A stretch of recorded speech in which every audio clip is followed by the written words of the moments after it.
other day, and I think even yesterday, what does a negative exponent really tell you to do? To divide, right? A positive exponent is repeated multiplication. A negative exponent is repeated, so I just have to do 1 divided by 3 to the 8. Right, so I'm dividing by those 3 8s, for those 8 3s. And there's 2 different ways to really approach number 19, and so you don't have to do both of these, but notice first I did 7 to the 5th divided by 7 squared. When you divide, what do you do with the exponents? So that's 7 to the 3rd. 7 to the 3rd divided by 7 to the 1st. Again, I subtract the exponents, I get 7 squared. What do I do when I multiply numbers of the same base? So 3 7s and 2 7s, so I have 5 7s. Make sense? So it's keeping together, keeping straight those 2 fundamental rules. Notice you could have also done it where you multiply first. That's how I got 7 to the 8th. 7 to the 2nd times 7 to the 1st gives me 7 to the 3rd. Now when I'm dividing, I subtract, and I also get 7 to the 5th. No matter which way you approach it, it's the same answer. You need to know those rules, and those will come back up moving forward. Go ahead and put your grade on there. 1 person per group, turn it into the back.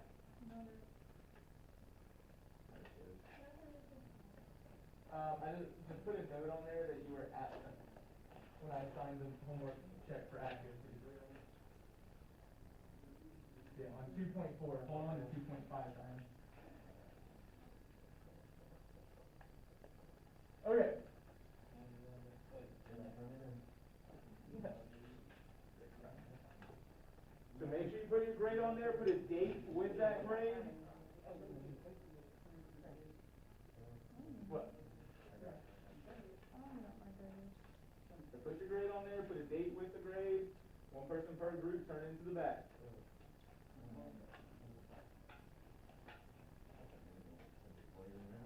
I appreciate it, Gavin. Y'all remember when Gavin didn't want to be a team player? That like 2nd week of school when he bailed on us? Or yesterday? Or yesterday? He's back though. He's better than ever. Taking that break. Best thing I ever did. Yeah? Did it teach you that you needed to be in school? No, but it teach me that there's not in life. Okay. So we are working on 2.5 today. Make sure you have that out. I will return 2.4 to you tomorrow, hopefully. Don't forget, you always need to pay attention to the objectives. If you don't know the objectives, it's hard to learn what you're supposed to learn. Who read objectives yesterday, by the way? I don't think anyone. Did we skip over them? Caroline's convinced that she read them. How about this? That was me and Caroline. You and Caroline did? Yeah. Okay.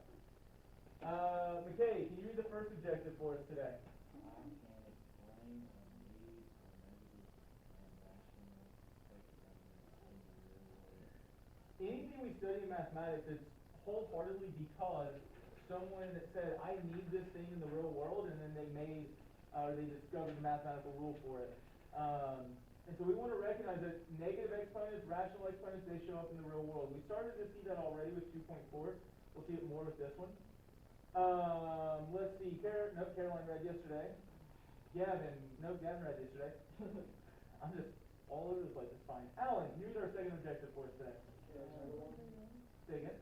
Another one? Yes. I can match the usefulness of a Recursive.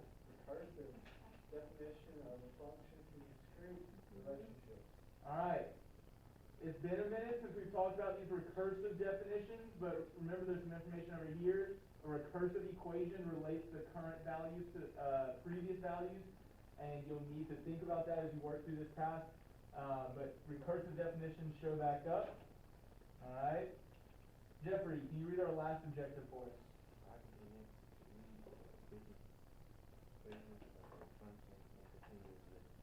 Okay, so we want to notice recursive definitions go with this idea of a discrete relationship, but if we ever want the stuff in between, we're talking about a continuous relationship which requires an explicit equation. And so that's important. So Carlos and Clarita, the Martinez twins, have run a summer business every year for the past 5 years.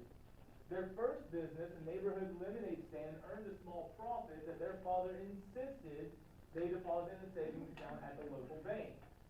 When the Martinez the family moves a few months later, the twins decided to leave the money in the bank where it had been earning a 5% interest annually. Carlos was reminded of the money when he found the annual bank statement they had received in the mail. So, just to understand this context, when did they put the money into the bank? 5 years ago. Okay? Pretty soon after that, they moved.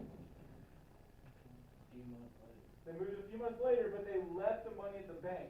Sorry, I got distracted by what sounded like death outside the hall. But they left the money in the bank, and so they've been earning interest with the bank. Now, Carlos reminded the money when he found the annual bank statement, and he goes, remember how Dad said we could withdraw this money from the bank when we are 20 years old? Carlos said to Clarita. We have $382.88 in the account now.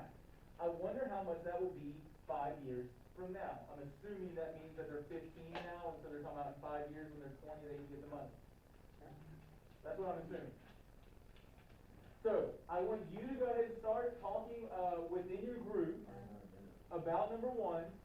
Given the facts listed above, how can the twins figure out how much the account will be worth 5 years from now when they are 20 years old? Describe your strategy and calculate the account balance. Once you figure that out, move on to number two, and we'll come back together and talk through these things, but I'll be coming around to the small groups. Remember that you are a small group who is supposed to work together. It's time to learn and grow as one unit. Yes, sir. You can. I left them unstapled because that way you could flip through them in your notebook a little bit easier. So maybe hold on to it.